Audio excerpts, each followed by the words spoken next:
Hello and good morning, friends. Today we have another viewer question, and as you can tell, we're going on our morning commute. It's a nice, icy, cold, wet day. Kind of sucks, but you gotta do what you gotta do.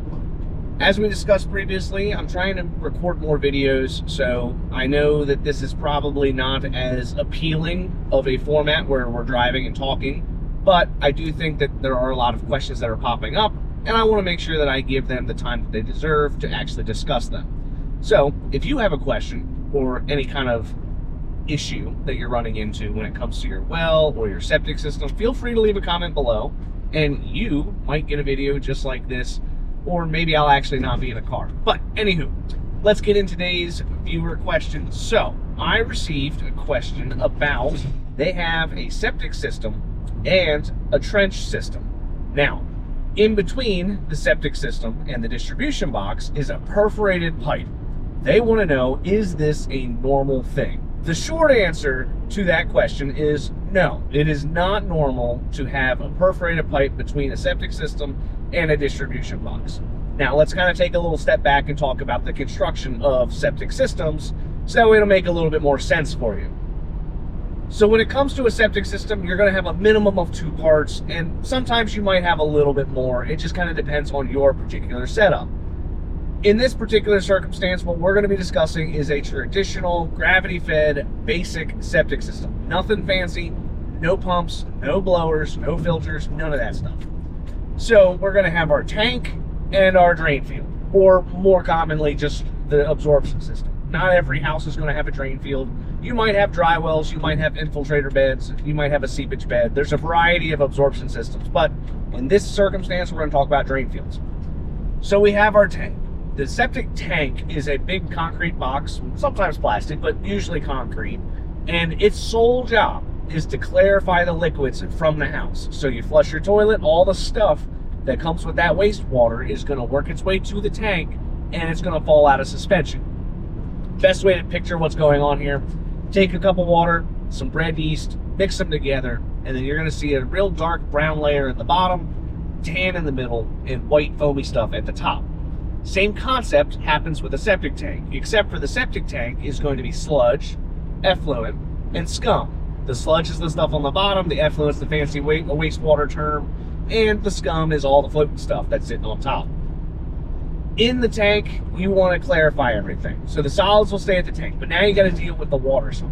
That's where the absorption system comes into play. Again, these are designed in a variety of ways and shapes and forms. In this circumstance, drain fields. All that a drain field is going to be generally 2 to 3 feet wide, 30 to 100 feet long, and you'll see between 1 and 4 depending on the size of your house.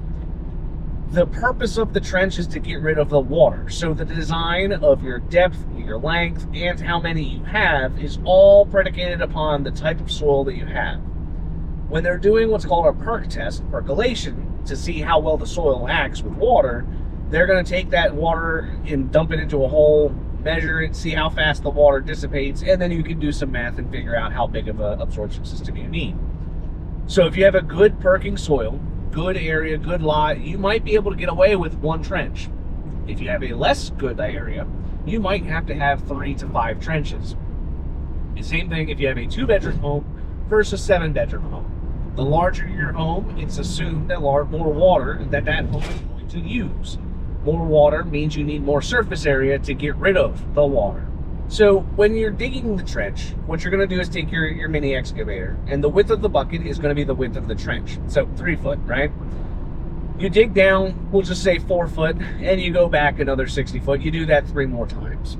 From there, what you're going to do is you're going to take number 2 limestone, about the size, a little bit smaller than a baseball, a little bit bigger than a golf ball. You're going to fill that trench with that stone. And then you're going to take a perforated pipe and some resin paper and put it all together. In the connection point between all of these trenches is going to be a thing called a distribution box. Now, a distribution box is going to be a little concrete or plastic box. Usually, they're about 1 foot and some change by maybe 2 foot wide. So when the water comes from the tank into the box slows everything down. While it's slowed down, what will happen is it evenly disperses into your trenches. Now, when they're designing these drain fields, they're actually making them level. they're not going to be on a pitch. So what will happen is, as that water comes in, it'll use the front portion of the trench first, and then it'll work its way to the back until eventually the whole thing's underwater. The reason they want to do this is so that way they can get usage of the entire surface area of the trench, not just the front or not just the back. If you put the trench on a slope, what will happen is it'll all kind of pond at the back of the trench, and you do run the risk of it either blowing out or surfacing or just not completely working correctly. So you want to make it level, so that way you use all the trench in its entirety. That way you're not wasting material and money. Now we get into the problem of the question. The question is the pipe between the tank and the box. The question refers to that pipe being perforated. Now, in our state, and this is going to be Maryland specific, your area might be different. Our state, you cannot have a perforated pipe between the tank and the distribution box. It is a conveyance line, meaning its whole job is to get water from one point to a different point. So it'll be required to be a solid pipe.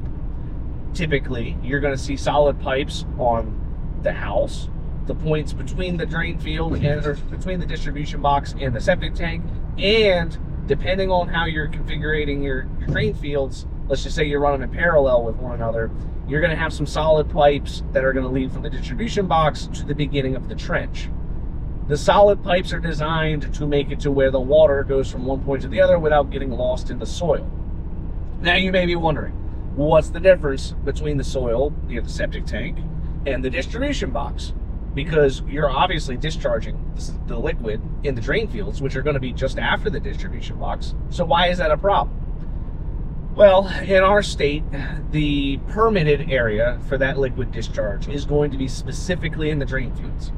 If you are discharging prior to that drain field area, you are technically discharging in an unapproved, unauthorized area, which could become problematic.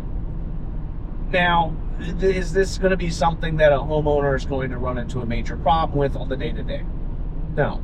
Nobody's going to really look at this unless you go to sell the house and then, like, they run a camera. If you're selling the house and you're running a camera, it's against the state rules, so now you got a problem. You got to replace that pipe with a solid pipe.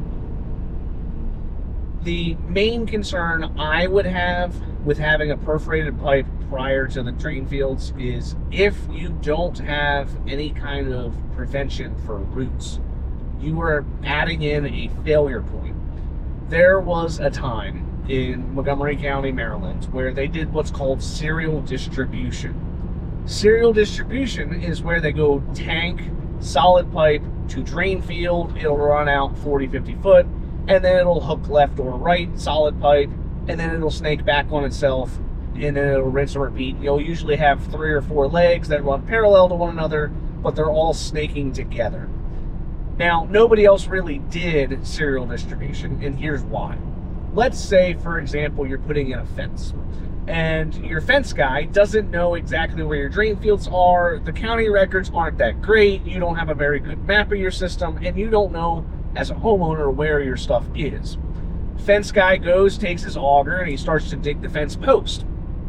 As he's digging the fence post, he smacks one of those trenches and destroys it.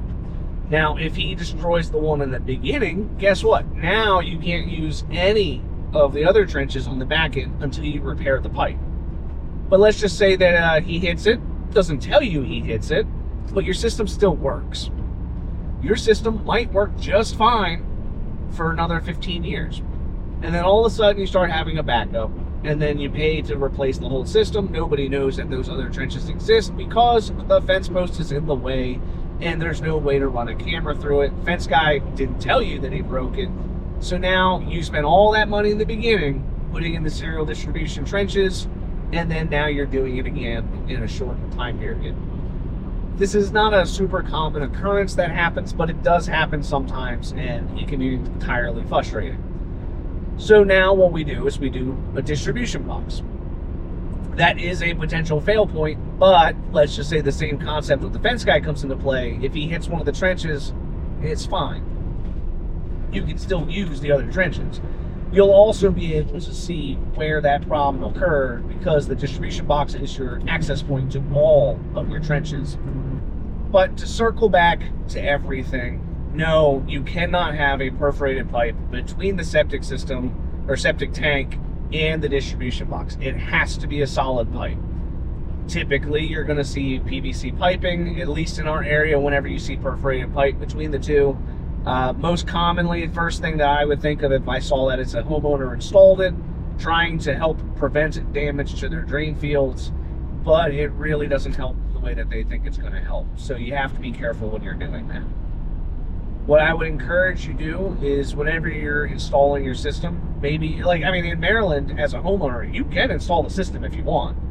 You just have to take the same test and get licensed and pull the permits and do everything correctly.